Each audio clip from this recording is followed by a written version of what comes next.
When I was a kid, I was obsessed with the Guinness Book of World Records. And I really wanted to set a world record myself. But there was just one small problem. I had absolutely no talents. So I decided to set a world record in something that demanded absolutely no skill at all. I decided to set a world record in crawling.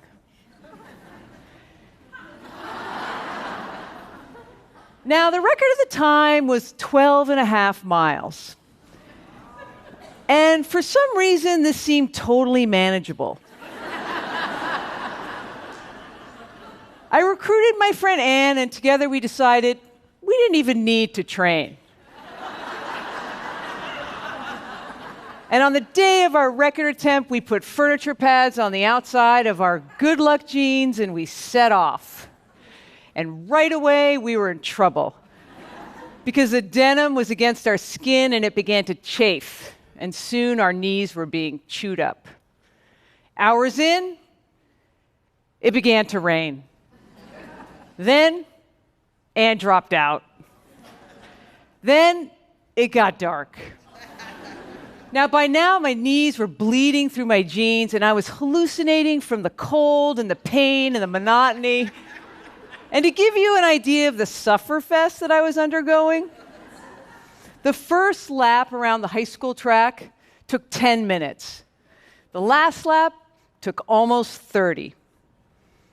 After 12 hours of crawling, I stopped, and I had gone 8.5 miles. So I was short of the 12.5-mile record. Now, for many years, I thought this was a story of abject failure. But today, I see it differently. Because when I was attempting the world record, I was doing three things. I was getting outside my comfort zone, I was calling upon my resilience, and I was finding confidence in myself and my own decisions. I didn't know it then, but those are not the attributes of failure. Those are the attributes of bravery. Now, in 1989, at the age of 26, I became a San Francisco firefighter. And I was the 15th woman in a department of 1,500 men.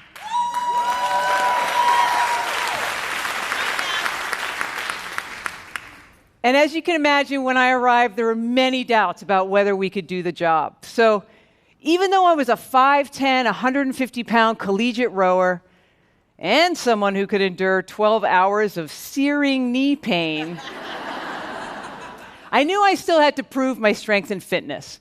So one day a call came in for a fire, and sure enough, when my engine crew pulled up, there was black smoke billowing from a building off an alleyway.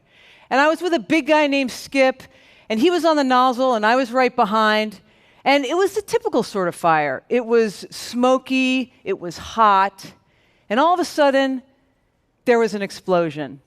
And Skip and I were blown backwards, my mask was knocked sideways, and there was this moment of confusion. And then I picked myself up, I groped for the nozzle, and I did what a firefighter was supposed to do. I lunged forward, opened up the water, and I tackled the fire myself.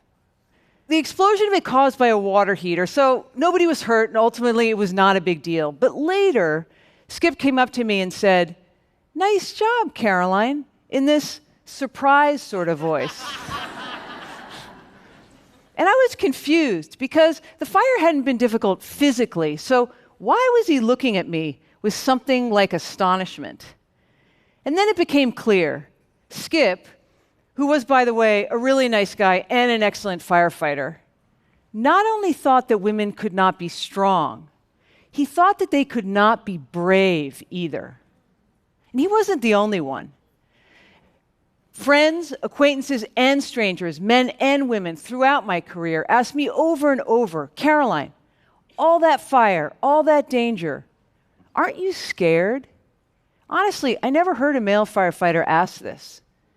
And I became curious. Why wasn't bravery expected of women? Now, the answer began to come when a friend of mine lamented to me that her young daughter was a big scaredy cat. And so I began to notice. And yes, the daughter was anxious.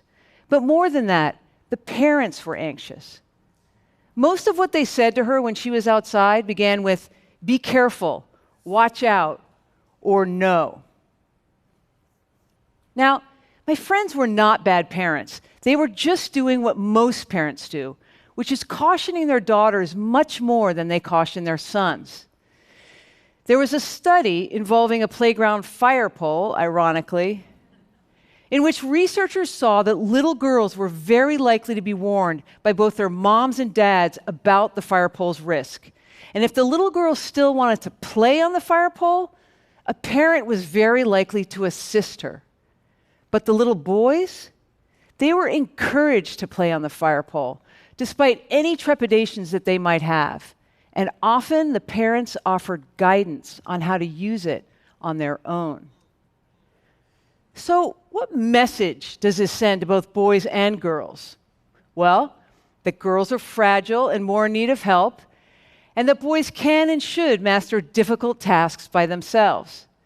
It says that girls should be fearful and boys should be gutsy.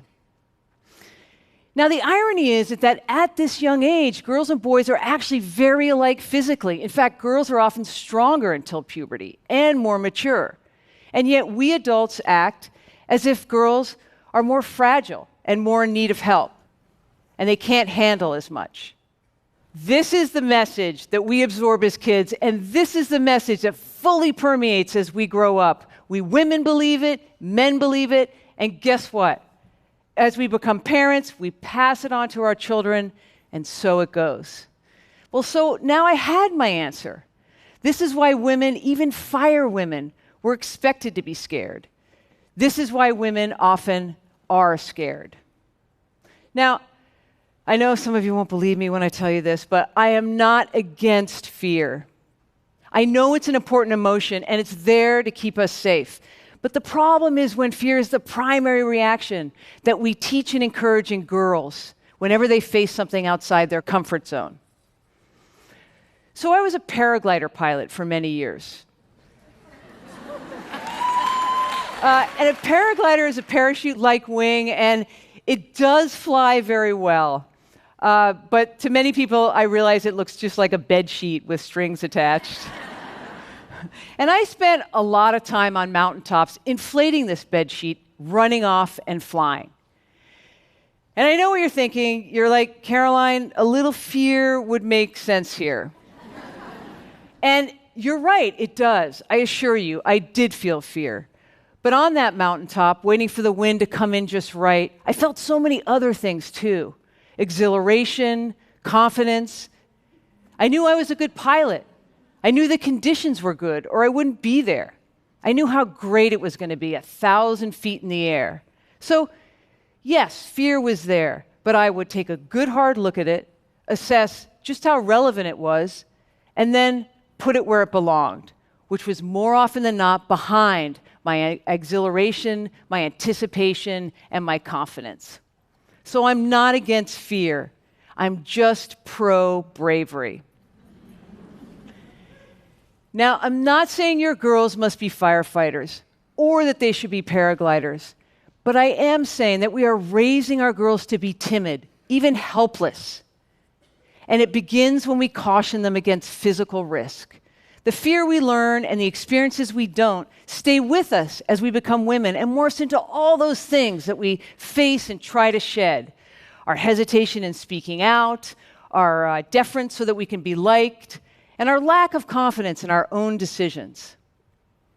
So how do we become brave? Well, here's the good news. Bravery is learned. And like anything learned, it just needs to be practiced. So first, we have to take a deep breath and encourage our girls to skateboard, climb trees, and clamber around on that playground fire pole. This is what my own mother did. She didn't know it then, but researchers have a name for this. They call it risky play. And studies show that risky play is really important for kids, all kids, because it teaches hazard assessment, it teaches delayed gratification, it teaches resilience, it teaches confidence. In other words, when kids get outside and practice bravery, they learn valuable life lessons. Second, we have to stop cautioning our girls willy-nilly. So notice next time you say, "Watch out, you're going to get hurt," or "Don't do that, it's dangerous." And remember that often what you're really telling her is that she shouldn't be pushing herself, that she's really not good enough, that she should be afraid. Third, we women have to start practicing bravery too. We cannot teach our girls until we teach ourselves. So here's another thing.